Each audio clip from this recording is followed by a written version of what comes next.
निर्विकार निर्भय तू ही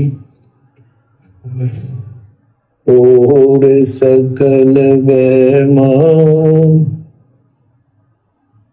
यदि साधु और सकल वैमान, सब पर तेरी साहिबी, सब पर तेरी साहिबी, तुझ पर साहिब नो। निर्विकार निर्भय, निर्विकार निर्भय तू ही और शकल भयमान, सब पर तेरी साहिबी, तुझ पर साहिब नाए। किसके विषय में कहा जा रहा है? कबीर परमात्मा जी के विषय में। कौन कबीर परमात्मा? जो वर्तमान में आप और हमारे पूज्य गुरुदेव भगवान के नाम से धरती पर प्रकट हैं कि आपके सिवा इस सृष्टि में 21 ब्रह्मांड में कोई भी निर्विकार नहीं है, कोई भी भय रहित नहीं है, सब डर में जी रहे हैं। निर्विकार निर्भय तू ही और शकल भयमान, और सब पर तेरी साहिबी, तुझ पर साहिब नाए। हे परमात्मा, इस सारी सृष्टि में आपके अलावा कोई भी साहिब नहीं है, समर्थ नहीं है, सब आपके थल्ले थल्ले हैं। उसके बावजूद भाई और बहनों, परमात्मा कैसी अजब गजब लीला करके आप और हमें दिखा रहे हैं। इस 21 ब्रह्मांड के स्वामी ज्योति निरंजन काल के विषय में हमें बता रहे हैं कि बच्चों, विचार करो, तुम्हें लेने के लिए कौन आया है? समर्थ का काम उसी को साजे, और करे तो मूर्ख बाजे। इस काल के लोक से अपनी आत्माओं को समर्थ सतगुरु के अलावा दूसरा कोई नहीं निकाल सकता। आत्मा आत्मा को काल के जाल से नहीं निकाल सकती।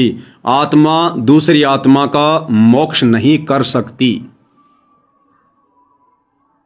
और गुरुदेव भगवान हमें दिखा रहे हैं कि देखो, तुम्हारा समर्थ सतगुरु कबीर साहिब खुद आज धरती पर प्रकट है, और इस काल ने उसको भी नहीं बख्शा।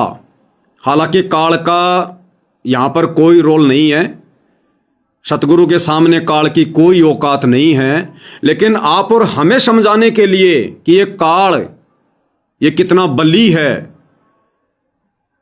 ये कितना दरिंदा है, ये कितना भयानक है। तुम्हारे सतगुरु को भी आज उसने कहां बैठा दिया है। तो सोचो फिर, तुम कैसे काल के लोक से पार हो सकते हो? जो तुम्हें काल के लोक से बाहर निकालने के लिए सतलोक से चलकर आया है, तुम्हारे उस समर्थ सतगुरु को भी इस काल ने जेल में बैठा दिया। समझने का प्रयास करना भाई और बहनों, समर्थ को कोई जेल में नहीं बैठा सकता, लेकिन समर्थ आप और हम 2 कोटि के जीवों को समझाने के लिए इस प्रकार की लीला करते हैं। हम इस गंदे लोक के विषय में समझाने का प्रयास करते हैं कि सोचो, सतलोक जाना कोई खाला का घर नहीं है, कोई आसान काम नहीं है। 21 ब्रह्मांड का ऐसा कौन व्यक्ति, कौन प्राणी, कौन साधु संत महात्मा है, राजा महाराजा है, जो तुम्हें काल के जाल से बाहर निकाल दे? सब के सब तो काल के जाल में फंसे हुए हैं, और तुम्हें जो काल के जाल से बाहर निकालने के लिए सतलोक से चलकर आया है, उसको भी काल ने जेल में बैठा दिया। तो इस काल बली को हल्के में मत लो। ये तुम्हें किसी भी कीमत पर यहां से नहीं जाने देना चाहता है। हमें अच्छे से इस बात का पता चले कि हम किस शैतान के लोक में फंसे हुए हैं। और यदि आज हमने जरा सी कोशिश नहीं की, संघर्ष नहीं किया, प्रयत्न नहीं किया, गुरु के प्रत्येक वचन में रहकर भक्ति नहीं की, और यदि सतगुरु हमें छोड़कर चला गया, तो फिर भला हमें यहां से बाहर निकाल कौन देगा? कितने पैर पीटते रहना फिर। आज हम इस काल के विषय में सतगुरु से ज्ञान लेकर दुनिया को अवगत करा रहे हैं, और कल को यदि इसी गंदे लोक में रह गए, पार नहीं हुए, हम इस काल की महिमा करेंगे, इसके बेटे बनकर, ब्रह्मा विष्णु महेश बनकर, साधु संत महात्मा बनकर, गोरखनाथ जैसे बनकर, वशिष्ठ जैसे बनकर, विश्वामित्र जैसे बनकर, मार्कंडे जैसे बनकर हम इसी के ओम नाम की कमाई करेंगे, इसी की महिमा करेंगे और दुनिया को इसी के जाल में फंसाएंगे। तो पूज्य गुरुदेव भगवान इस प्रकार की लीला करके हमें इस गंदे लोक की व्यवस्था और इस गंदे लोक के गंदे स्वामी काल के विषय में समझाते हैं। ये छोटी मोटी शक्ति नहीं है, छोटी मोटी पावर नहीं है जो 21 ब्रह्मांड को चला रहा है। ब्रह्मा विष्णु महेश भी जिसका पार नहीं पाए। सोचो फिर तुम्हारी क्या औकात है 2 कोटि के जीवों की। यदि सतगुरु की शरण में मर्यादा में रहकर भक्ति करके मोक्ष प्राप्त नहीं किया तो फिर तुम्हारी कैसी कैसी दुर्गतियां होंगी।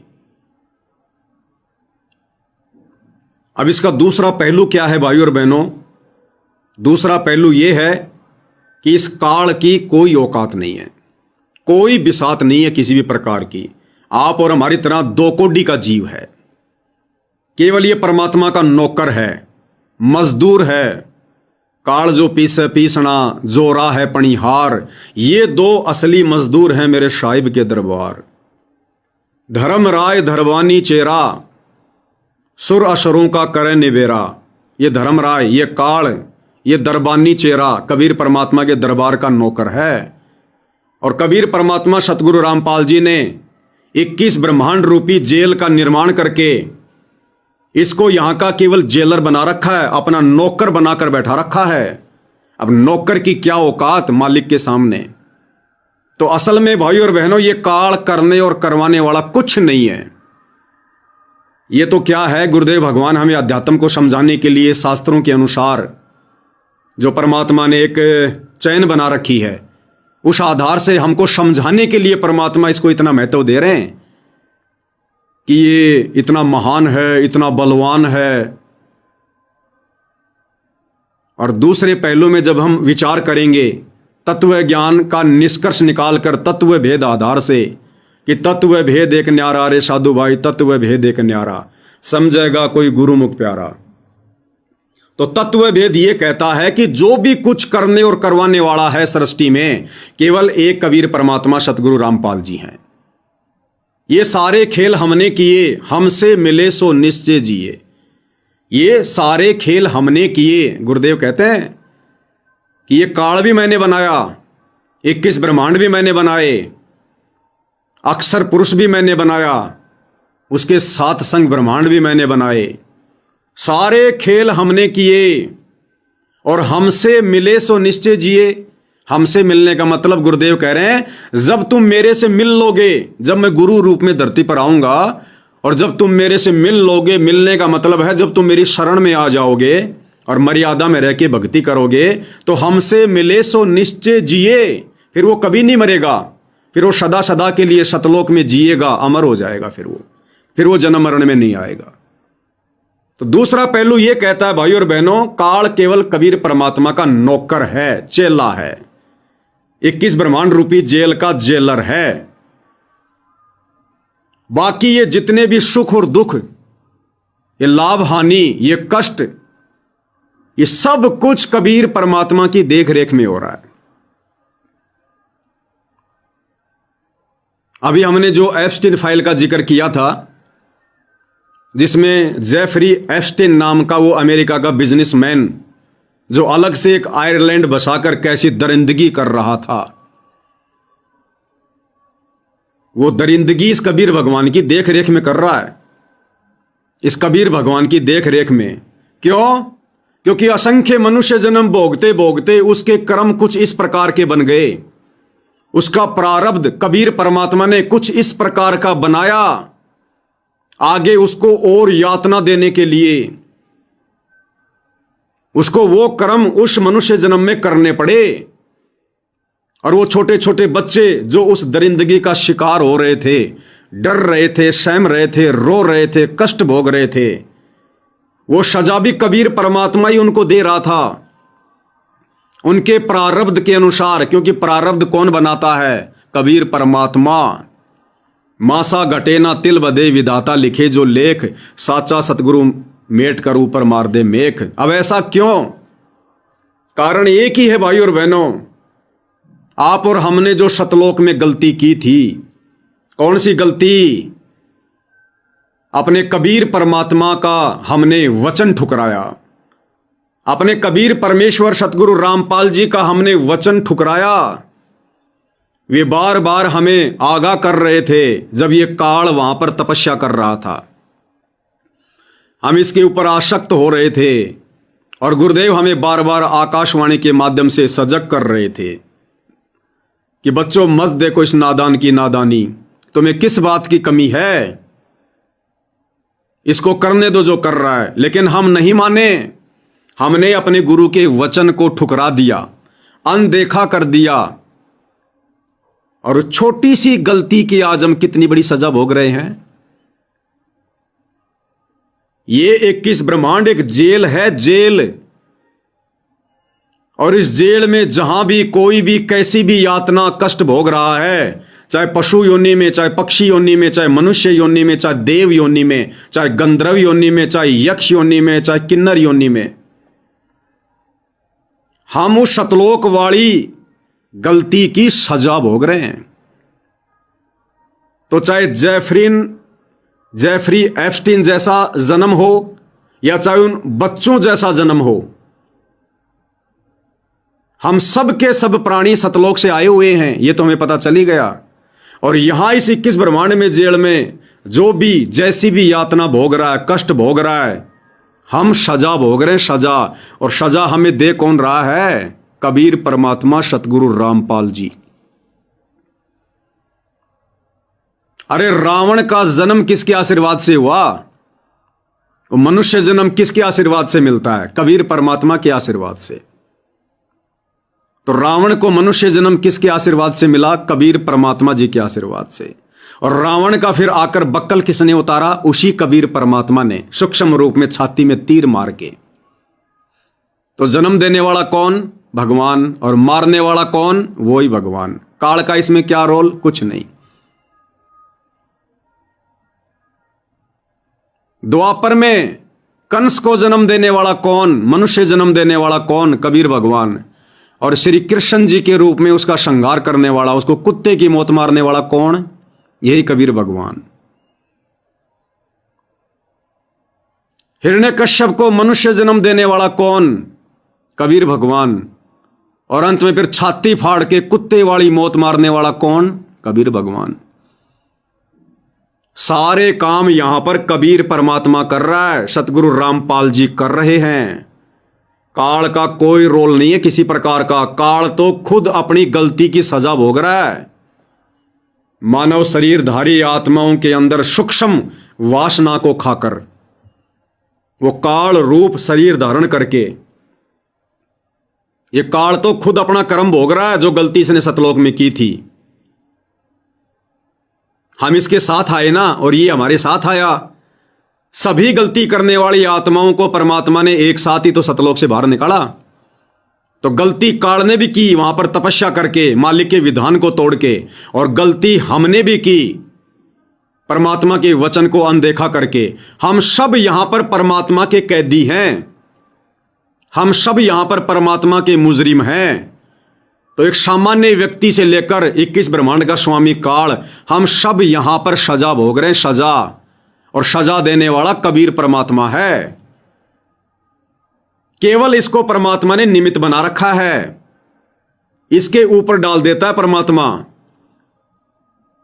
ताकि जब ये भक्ति युग आए तो परमात्मा हमें काल से भिन्न करके परमात्मा की परिभाषा समझा के हमारे को भक्ति मार्ग समझा सके। इसलिए परमात्मा ने अपने आप को काल से अलग रखा है, एक काल और एक दयाल।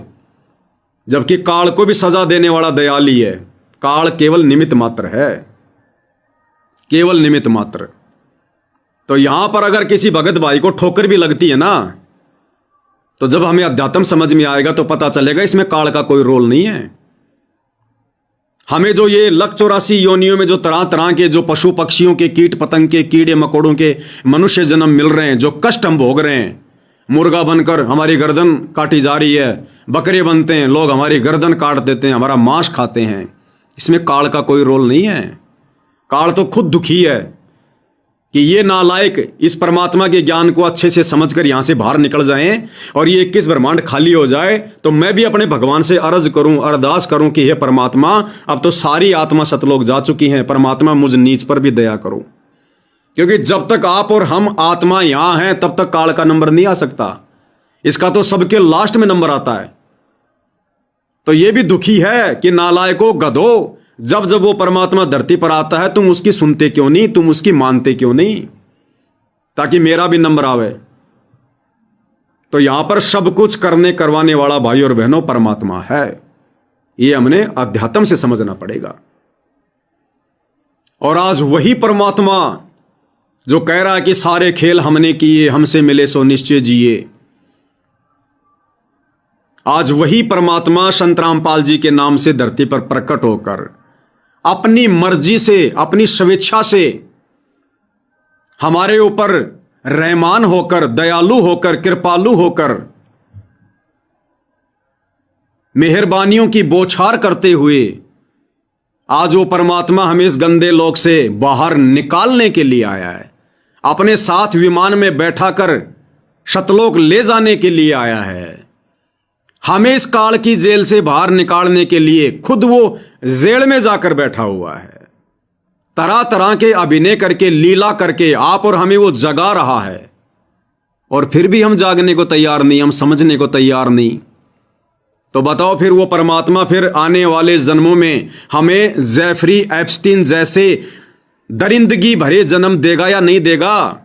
क्योंकि जो आत्माएं इस समय उसकी शरण में आकर पार नहीं हो पाती हैं, गलतियों पे गलतियां करती हैं, अपने गुरु को और भक्ति को हल्के में लेती है, फिर ये परमात्मा उससे बहुत रुष्ट होता है, बहुत नाराज होता है। फिर ये परमात्मा उस आत्मा के इतने कर्म बिगड़वाता है, उसको जेफरी एप्स्टीन जैसा दरिंदा बना देता है। अब सोचो वो कितने कर्म बिगाड़ के गया है। अब कई लाखों वर्ष तो काल उसको नरक से बाहर नहीं निकलने देगा, नरक से। फिर कितने लख 84 में गधे के जीवन भोगेगा, कुत्ते के जीवन भोगेगा, गंदी नाली का कीड़ा बनेगा, फिर उसको मनुष्य जन्म मिलेगा।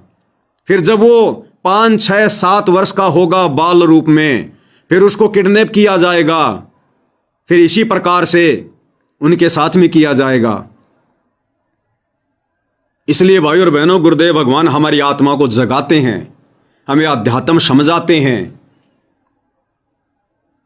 कि भैया जाग जाओ, तुम सारी प्रोसीजर पार कर चुके हो, तुम सारे कष्ट इस काल के लोक के भोग चुके हो, तुम सारे जन्म भोग चुके हो, अच्छे से अच्छे, बुरे से बुरे, गरीब से गरीब और धनवान से धनवान, राजा रंक, तुम सारे जन्म भोग चुके हो और अब तुम बिल्कुल खाली हो चुके हो। एक प्रकार से तुम्हारे ऊपर कोई विशेष कोई कर्म लागू नहीं है।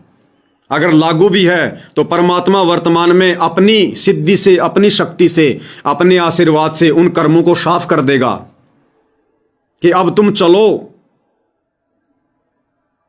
तुम इस काल लोक के इस कौवे से हंस बनने के लिए चलो। और यदि अब हम नहीं जागे, हमने हल्के में ले लिया, मर्यादा तोड़ते रहे, भेड़ चाल में चलते रहे, तो भाई और बहनों फिर हमने दोबारा से एडमिशन लेना पड़ेगा, पूरी प्रोसीजर पार करनी पड़ेगी हमने। जिस प्रकार टीचर बच्चे को साल भर तक पढ़ाता है 10वीं कक्षा में, बार बार रिवीजन करवाता है, भविष्य के सपने दिखाता है, अगर तुम पास हो जाओगे फिर तुम बीए करोगे, फिर तुम एमए करोगे, फिर तुम डिग्री प्राप्त करोगे, फिर तुम्हें ऐसे ऐसे नौकरी मिलेगी, फिर तुम्हारे को सरकार की तरफ से गाड़ी मिलेगी, बंगला मिलेगा, घूमना फिरना होगा, बढ़िया तनख्वाह मिलेगी, तुम्हारे बच्चे भी अच्छे होंगे, तुम भी अच्छे रहोगे। वो टीचर साल भर तक रिवीजन करवाता है, सिलेबस को पढ़ाता है, कभी मीठा बोलता है, कभी कड़वा बोलता है, कभी डंडे से मारता है, कभी प्यार देता है, फिर एग्जाम होता है, और फिर भी यदि कोई बच्चा फेल हो जाता है, उस बच्चे को फिर से 10वीं कक्षा में एडमिशन लेना पड़ता है, फिर से सारी प्रोसीजर वापस रिवीजन करनी पड़ती है, फिर से सारी प्रोसीजर। वो टीचर भी दुखी, बच्चे भी दुखी। तो इसी प्रकार भाई और बहनों, आप और हमारा ये फाइनल गेम है, फाइनल गेम, अगर बात समझ में आ जाती है तो। वरना फिर से भाई और बहनों पूरी प्रोसीजर, और फिर बहुत लंबा चक्कर हो जाएगा, घना दुख हो जाएगा, घना दुख। इसलिए आप और हमने अब ये गलती नहीं करनी। और देखो इस परमात्मा की रहमत, देखो इसकी रहमत। एक वाणी में क्या कहते हैं परमात्मा, भाई शीश उपाड़े भूमि धरे, ऊपर रखे पांव, कबीर का घर शिखर में, तेरी गरज पड़े तो आओ। क्या कह रहे हैं गुरुदेव भगवान कि शुक्र मना, अपने भाग्य को लाख बार सरा कि आज इतनी आसानी से, इतने सहज तरीके से तुझे वो परम शक्ति मिल गई, वो परमपिता परमात्मा मिल गया, वो शास्त्र अनुकूल सत भक्ति मिल गई, जिसके लिए बड़े बड़े साधु संत महात्मा ऋषियों ने, पीर पैगंबरों ने अपने मनुष्य जन्म गवा दिए, गड़ा दिए, बर्बाद कर दिए, घर छोड़कर जंगलों में जाकर गुफाओं में बैठकर इस परमात्मा की छाया के भी दर्शन नहीं कर पाए, काल ने भी दर्शन नहीं दिए। और आज तुम्हें वो परम ब्रह्म परमात्मा, सारी सृष्टि का मालिक कबीर देव संत रामपाल जी के नाम से तुम्हें साक्षात मिल गया। 24 घंटे तुम्हें दर्शन दे रहा है, तुम्हें सत भक्ति दे दी, अपनी शरण में ले लिया। तुम्हारे ऊपर रहम करने में उस परमात्मा ने कोई कसर नहीं छोड़ी है। अन्यथा इस परमात्मा को प्राप्त करने के लिए, इस परमात्मा की भक्ति प्राप्त करने के लिए, कलयुग की बिचली पीढ़ी में मनुष्य जन्म प्राप्त करने के लिए, इस सतगुरु रामपाल जी भगवान की शरण प्राप्त करने के लिए, कहते हैं शीश उपाड़े भूमि धरे। हे नादान आत्मा, अगर तू अपने हाथ से अपना सिर काटकर नीचे जमीन पर रखकर और अपने शीश पर अपना पैर रखकर अगर तू सतगुरु रामपाल जी को प्रसन्न करना चाहे तो भी ये परमात्मा प्रसन्न नहीं होता। शीश उपाड़े भूमि धरे, ऊपर मचके पाव, कबीर का घर शिखर में, तेरी गरज पड़े तो आओ। परमात्मा कहते हैं मैं ऐसे नहीं मिलता। और आज भाई और बहनों, वो परमात्मा आप और हमारे लिए अपना शीश दे रहा है, दे दिया। दुनिया के सामने बेइज्जत होकर जेल में बैठा है, 2 कोड़ी के प्राणियों से गुंडा भुंडा कहलवा रहा है, देशद्रोह का मुकदमा लगवा रहा है, लोग उसको मर्डर मर्डर कह रहे हैं। आप और हमारे लिए, अपनी आत्माओं के लिए। और इस मौके को यदि फिर भी हम चूक जाएंगे, यानी हमारे लिए परमात्मा बदनाम हो रहा है, बेइज्जत हो रहा है, बेरुसवा हो रहा है। एक ठेला लगाकर मूली बेचने वाले की भी इज्जत है, आज जेल में बैठे सतगुरु रामपाल जी की बिना ज्ञान के दुनिया की नजरों में कोई इज्जत नहीं है। हमारे लिए परमात्मा इस कदर नीचे झुका हुआ है, मिट्टी में मिला हुआ है। और यदि फिर भी हम उनको हल्के में लेंगे और पार नहीं हो पाए, फिर जेफरी एप्स्टीन जैसे जन्म मिलेंगे फिर, और एक नहीं कई कई जन्म मिलेंगे, और इतने कर्म बिगाड़ जाएंगे, इतने कर्म बिगाड़ जाएंगे, फिर 184 की गिनती नहीं होगी कितनी बार भोगनी पड़ेगी। इसलिए भाई और बहनों, आज आप और हमारा परम सौभाग्य है, इस तेरा मेरी को छोड़ दो, ये राग द्वेष ईर्ष्या छोड़ दो।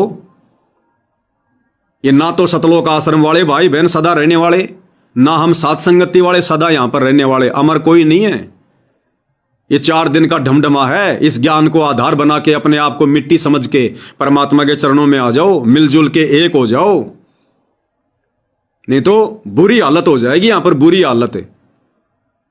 ये 4 दिन की जवानी है जो बिना ज्ञान के दुनिया फुदक रही है। ये 4 दिन की जवानी तो भेड़ के बच्चे में भी आती है, वो भी फुदकता है, अंत में कसाई के नीचे आता है। तो हम तो सतलोक आश्रमों से जुड़े भाई बहनों से भी हाथ जोड़ के यही प्रार्थना करेंगे और करते आए हैं। भैया कुछ नहीं रखा इस मार पिटाई में, राग द्वेष ईर्ष्या में, मुकदमेबाजी में, जो तुम लोग सात संगति से जुड़े भाई बहनों को दुखी कर रहे हो, परेशान कर रहे हो, भक्ति करने वाली आत्माओं को दुखी कर रहे हो। कर्म बिगड़ रहे हैं बहुत ज्यादा, बहुत भयंकर। परमात्मा तो यहां तक कह रहे हैं, गरीब नमो नमो सतपुरुष को नमस्कार गुरु की नहीं, शुर नर मुनि जन साधुआ संतों सर्वस दी नहीं। जो भक्तिहीन प्राणी है, जिसको मनुष्य जन्म है, उसका भी आदर सत्कार करो। और तुम अपने गुरु भाई बहनों को जो परमात्मा की शरण में हैं, परमात्मा की विशेष आत्मा है, तुम उनको गालियां दे रहे हो, धमकियां दे रहे हो, मुकदमे कर रहे हो, मारपिटाई कर रहे हो। तुम्हारे तो ऑलरेडी इतने कर्म बिगड़ चुके हैं, कि अंत तक यदि तुम सतगुरु रामपाल जी से माफी मांगते रहोगे तो भी क्या पता वो परमात्मा माफ करे या ना करे। तो साध संगति से जुड़े भाई बहनों ने विचार करना होगा इन बातों पर कि आप और हमारे ऊपर पूज्य गुरुदेव भगवान ने कैसी असीम रजा बख्शी है। हमें परमात्मा ने एक नंबर का भगत बना दिया, एक नंबर का। ये कोई अहंकार की बात नहीं है, अहंकार तो साध संगति से जुड़े भाई बहनों के आसपास भी नहीं है। लेकिन ये बातें दूसरों को कैसे समझ में आए, इसलिए आप और हमने उदाहरण देकर समझाना पड़ता है, बताना पड़ता है। कई भाई बहन जो ज्ञानहीन हैं, जगत वाले हैं, कुछ आश्रमों से जुड़े हैं, वो कह देते हैं तुम लोग भक्ति का दिखावा कर रहे हो, आरती की वीडियो बना बना के डाल रहे हो, भोग की वीडियो बना बना के डाल रहे हो, तुम लोग भक्ति का दिखावा कर रहे हो। अरे हमें भक्ति का दिखावा करने की जरूरत नहीं है। हम आप जैसे नादान भाई बहनों को समझाने के लिए कि सतगुरु किस भक्ति से प्रसन्न होगा, कैसे प्रसन्न होगा, कैसे हम सतलोक जाने के योग्य बनेंगे, काबिल बनेंगे, कैसे हमने सतगुरु को परमात्मा मान के उनकी सेवा करनी है, उनकी भक्ति करनी है, बंदगी करनी है। सतगुरु सेवा क्या है, आप नादान भाई बहनों की आंखें खोलने के लिए, आप लोगों को समझाने के लिए, जो आप भाई बहन इन सतलोक आश्रमों से जुड़कर काल के जाल में बंधे पड़े हो, आप लोगों को समझाने के लिए हम लोग इस प्रकार की क्रिया करके वीडियो के माध्यम से समझाते हैं। और हमें कोई शौक नहीं है वीडियो बनाने का। ये थूक बिलोने से हमें कोई पेंशन थोड़ी मिल रही है। केवल हमारी जो जिम्मेदारी है वर्तमान में गुरुदेव की गैर हाजिरी में अपने छोटे भाई बहनों को समझाने की, क्योंकि ज्ञान आधार से तुम सतलोक आश्रम से जुड़े भाई बहन, गुरुदेव का कलयुगी परिवार, उनके बेटा बेटी, भाई बंधु रिश्तेदार, ये कोऑर्डिनेटर, ये ज्ञान आधार से हम सत्सेवक भाई बहनों के छोटे भाई बहन हैं। उम्र में भले तुम 60 साल के हो, 70 साल के हो, लेकिन ज्ञान आधार से आप हम सत्सेवकों से बहुत छोटे हो। आप हम सत्सेवकों के छोटे भाई बहन हो, भ्रमित हो, भटके हुए हो। तो आप लोगों को समझाने के लिए हमारा ये प्रयत्न है। और हमें कोई मजा नहीं आता, हमें कोई पेंशन थोड़ी मिल रही है। तो जो समझ जाएगा उसका भला, और नहीं समझेगा तो भैया फिर गुरुदेव ने भविष्य तो बता ही दिया है। समय आने पर फिर भाई वो जैसा बीज बोया है तो फसल तो फिर वैसी काटनी पड़ेगी।